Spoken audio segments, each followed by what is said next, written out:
Hi, I'm Ava Christian, And I'm Victoria Lewis. and we are from Timberland High School DECA in Winsville, Missouri, competing in the Hospitality and Tourism Operational Research event. And the business that we chose is Old Town Smokehouse. We really appreciate you taking the time to review our paper, and if you don't mind, we're going to begin now. The first topic we're going to talk about is the description of the company in which we chose. The current owners are Caitlin Kolb's and Danielle Moores. However, the founders are Caitlin Kolb's parents, Kate and Chad Engel, who handed down the business to her in October of 2017. The business started off in a ghost town that soon populated to the Old Town Winsville customers love to shop in and small businesses love to thrive in. When Caitlin took over the business, she decided that she didn't want to do it alone. So she asked her longtime best friend of 15 years, Danielle Morris, to invest in the company with her. Currently, Old Town Smokehouse has a lot of unique aspects compared to their big time competitors in the area because they take advantage of being a small business, which means they create personal relationships with almost all of their customers. This means their employees not only serve them, but they also create conversation with all of the customers who come into the restaurant, such as individuals who just come to join the bar or families who come and enjoy a meal. This is the main way the business creates loyal customers through the restaurant so that they can come and want to dine there again. Now, since they have such a social environment, we also should talk about their special promotions they hold throughout the year. They have lots of different promotions, but one of the main ones that's really important to their community is since they are located right across from a railroad, every time a train passes, they give an hour incentive to all of the customers who are dining there for half off all their signature cocktails, which is a huge deal because they're famous for their handcrafted cocktails and all of their famous appetizers, such as cowboy egg rolls or wonton tacos. Now, not just including all of their menu items, they also have huge things such as special events and even live music entertainment. Starting with their events, they have more community events such as trivia and game nights, and also their bigger events such as Cinco de Mayo, Mardi Gras, and St. Pat's gathering events for families and friends to come and enjoy deals off of all of their food and drinks. Moving on to the live music entertainment part, they did have this a lot more before the pandemic and before COVID hit, obviously, since bands and individual music singers might not be comfortable coming in and singing in front of a large audience, but also now because they are only on the weekends, since they are not open Mondays and Tuesdays, they still do offer this option, just not as often as they did before the pandemic hit. Overall, the restaurant as a whole has grown a lot since they first opened, and we want to continue that. So we decided to create a research study based off of them, and they have accepted us to do that. So we created the study and we created the recommendations, and that's exactly what we're going to be talking to you about today. Next up, section 2 is the target markets. There are two main ones. First, the primary target market, which consists of families living in the Wentzville area.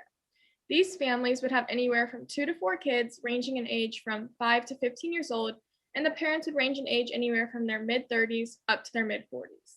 These families would be just like any other average family, making anywhere from $40,000 to $100,000 per year. The main reason that they choose to dine at the restaurant is for its family-friendly atmosphere and its diverse menu, which has options good for people of any age. Next up, for the secondary target market, this would consist of single men and women who are also living in the Wentzville area. These people would range in age anywhere from their mid-30s up to their 60s. And once again, they would make an average income per year anywhere from $30,000 to $50,000. The main reason that they choose to dine at the restaurant is for its atmosphere, its food, and the bar. They love to come here for the many promotions the restaurant holds, along with the live events and the special occasions for holidays. They also love to be loyal to smaller businesses, and along with this, build relationships with the employees and even other people who are dining at the restaurant. Part 3 has to do with our strategic plan objectives. Just like our target markets, there's a primary and a secondary objective. Our primary is guided to attract customers that have not already been into the restaurant. This means that we're going to try to create more customers to come in and see the restaurant so they have more people there overall. Recommendations include things that will deal with the new attributes to the restaurant and to the system to find new customers, such as more social media and more promotions for them to attract more customers to the restaurant in the first place. Our secondary objective has to do with things that are going to be guided towards satisfying the customers that have already been in the restaurant. This means making changes due to COVID, such as prepackaged foods or more social distancing, mask wearing, things like that that will make them feel more safe coming in and dining at the restaurant during these times.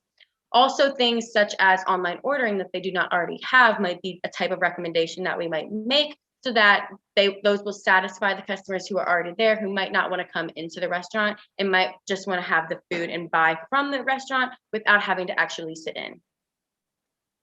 Next up, section 4 of the study includes the research methods that were used. There were two main types, a primary form and a secondary form. The primary form we chose was surveys, and we included both paper and online surveys for a few reasons. First of all, since our target markets range in age so much, we thought that paper and online surveys would better represent each one. The older people would probably prefer a paper survey, whereas the younger people who are more comfortable with technology may be more able to use an online form.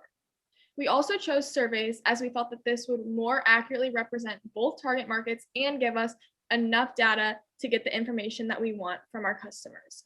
From these surveys, we were able to gather over 100 data points, and this came directly from the customers who have eaten at the restaurant in the past, and it showed what they would like to see from the restaurant along with their opinions on COVID. Next up, for the secondary form of data collected, was an online interview held with Caitlin Kolbs at the restaurant. From this interview, we were able to gather information on possible new services that the restaurant may like to incorporate into the restaurant in the near future, along with invoices that she gave us, which gave us a more inside look on the financial aspect of the restaurant in general. This was able to give us more information on the internal part of the restaurant and what she and the other employees are looking at changing based on what the customers would like to see. Part 5 has to do with the data collected from all of our research. On the left-hand side, we have a graph from our surveys, which was question 9, which states, I have not changed my lifestyle since COVID happened. This graph we visually created after we got all of our data. We put it into a bar graph to better see exactly the numbers that we had, to better analyze it, and to better make recommendations off of it. So overall, the majority of the participants agreed or stayed neutral to changing their lifestyle, even in the slightest. Here in the middle, this chart is representing our secondary form of data, which was the invoices collected from Caitlin Kolbs. What this graph is showing is invoices are representing the financial aspect of the restaurant and how the prices fluctuated throughout COVID on the things that they need to buy in order to supply their restaurant for the needs of the customers. So this graph in particular is showing the cab beef brisket per pound. As you can see, in the beginning months, January to May, which was just before COVID hit, the prices were just below $4. As COVID started to get worse during the peak in the months of June to September, the prices went up above $6. Now, after COVID has started to fade off a little bit, in the months of October to December, the prices went down below where they even were before COVID. As you can see, this is showing how the restaurant was affected in other ways that the outside people may not have known of or thought about. On the right-hand side, we also have another graph from our surveys, our online and our paper. It was question 18, which states, I would take advantage of curbside pickup if available. This was guided to see what the customers want to see and if they want to see anything else improved in the restaurant that they do not already have, such as curbside pickup. This allowed us to understand what customers would like to see more from the restaurant as a whole and if it might be a recommendation we want to consider. It can be understood from the graph that over half of the customers would take advantage of curbside options if they were available. Again, these are just some of the graphs that we chose overall from all of the surveys and from all of the questions that we had listed. Obviously, there were a lot more, but we decided that these were some of the most significant ones to put in our presentation. Part 6 has to do with the recommendations to attract all of our customers. This mainly has to do with the social media realm because we believe they should be more active and post every day to every other day so they can dedicate more time on their social media platforms that they do not already have, such as Twitter, Facebook, or Instagram, so they can reach all of their target markets, not just specifically on one social media platform.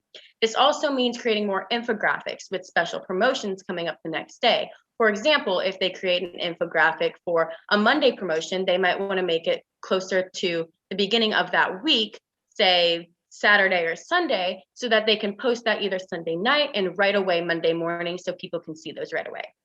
Lastly, one of the biggest recommendations we can make is to add a whole new website setup and format along with a domain, because this will make it look a lot more professional than it already typically is, because right now they do just have a Google domain, which can look unprofessional and steer customers away from actually going to the restaurant entirely. Also, we decided that they should look through Homepage STL Web Designers. This is a local web design company that we think would do really well and fits financially to what the restaurant could afford. Next up, section 7 is just the second part of our recommendations, which includes the main recommendations in order to satisfy customers. This means once the restaurant has already attracted them to the restaurant, we want to satisfy them and turn them into loyal customers who will continually come back to our restaurant instead of some of the other competitors in the local area. This consisted of 3 main recommendations. First off, based off the graphs, we could see that many people, customers of the restaurant, took COVID very seriously and would like to see more precautions being taken place. As of now, the restaurant doesn't really do that much for COVID-19 precautions, which we think would really help customers to want to keep coming back to the restaurant. This would include things anywhere from wearing masks, social distancing, or even pre-packaging the food items at the restaurant to make customers more comfortable in the dining environment and want to go out in public more often. The second recommendation would be to order an appropriate amount of food depending on how busy the restaurant is each day of the week. We know that this is a main problem for the restaurant, as from online reviews sent specifically from customers of the restaurant, they have stated that the restaurant is known to run out of their main popular foods by 6 p.m. on any average night of the week. This can be seen as a big problem for the restaurant, as if many people want to go dine in and see that they're out of all of their popular menu items, they may decide to leave and go dine at one of their competitors instead, which will not help the restaurant in the end. Lastly, the main recommendation that we have in order to satisfy customers includes a new software program for the restaurant to expand to curbside pickup, delivery, and an online ordering option. This took a lot of research in order to find one that fit well with the local and small feel of this restaurant. We had to find one that fit with the current PO system of the restaurant and that could just be directly added in to their current computers and systems that they already have. The one that we ended up coming with after many research is called Toast Databases. This would include an online ordering, curbside pickup, and a delivery option where the delivery drivers are straight through the Toast database so that it doesn't affect the employees of the restaurant.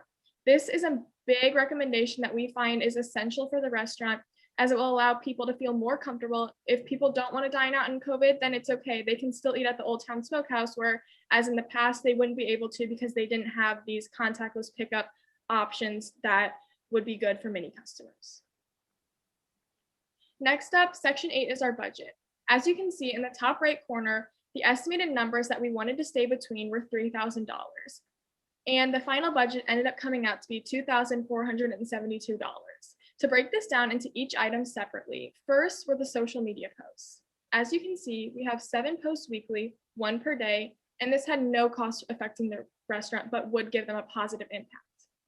Next up, the Toast databases, which is the delivery services and the curbside pickup and the online ordering all included, would be a per year thing that the restaurant have to keep paying as long as they want to keep using the services. It came out to be just below $2,000 per year. Next, for the homepage STL web design, which again is something that they have to keep paying per year, came out to be $324 per year. All in all of these things added up came out to be $2,472, which fit below our budget, and we felt was a very accurate and reasonable number considering how the restaurant is very small and a local restaurant. Moving on to point 9 has to deal with our return on investment. After completing our calculations with estimated numbers, our ROI came out to be 83.1%, which is a successful number for our campaign. Our formula was our annual sales profit divided by our budget, multiplied by 100 to equal our ROI. Our calculations, again, were estimated numbers, which was $2,052, divided by the money that we actually spent, which was $2,472, multiplied by 100 to get that 83.1%. Thank you so much for your time and listening to our presentation. We really hope that you enjoyed it. Thank you. Thank you. Bye.